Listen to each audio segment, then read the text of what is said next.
Unist'ot'en Action Camp Permaculture Garden, and it's one of three main areas that are directly in the way of the Pacific Trail pipeline and all the other pipelines that are going to ride on that. It's a really powerful thing because it's got a really practical utility in terms of serving the camp and the people that are defending this land from pipeline development. There's the whole really powerful symbolic value of it as well, which is to really actually develop the alternatives to a fossil fuel economy and to demonstrate that right in the path of the pipeline. One of the main techniques that's being used is developing hugel swales on the contour lines. So something akin to a nurse log in the forest. You see how that gives, it recycles the trees and gives life to a lot of new plants.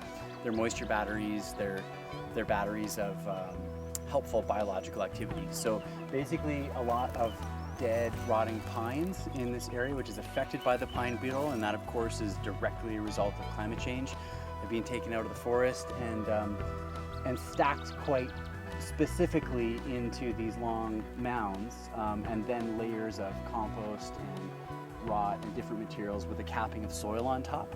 So this would be an example of kind of a finished product, and what we've done is we've sown it with clover, white clover, to be a good nitrogen fixing ground cover. This is where things start to look really cool. You can see how the hugel bed follows the contour, the contour line being the line that neither goes uphill or downhill.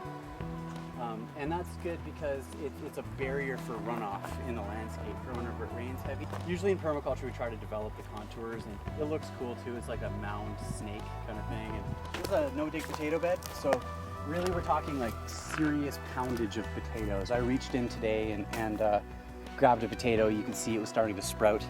So we put a cloche over because the nights are really cold. So the no-dig potatoes are going to come up. We put down cardboard and then stabbed a bunch of holes, put the potatoes in, and then threw a bunch of mulch at it.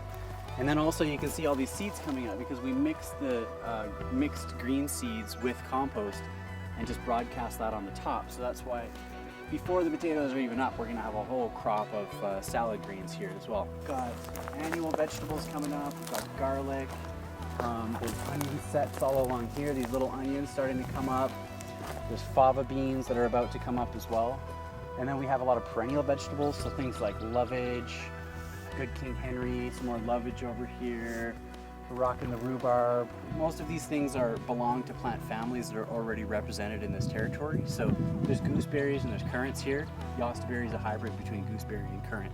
We've got clove currants, we've got elderberries, there's wild elderberries here as well. So the beginnings of a little forest garden, which in the future, hopefully there'll be a nice fruiting canopy here with a lot of perennial vegetables underneath. We're just rocking the annuals. We've got all kinds of collards and peas and beans, garlic, all kinds of greens, and quinoa as well is starting to sprout. So we'll have a quinoa bed. And then right behind you, I've just raked out and planted a bed of barley and wheat.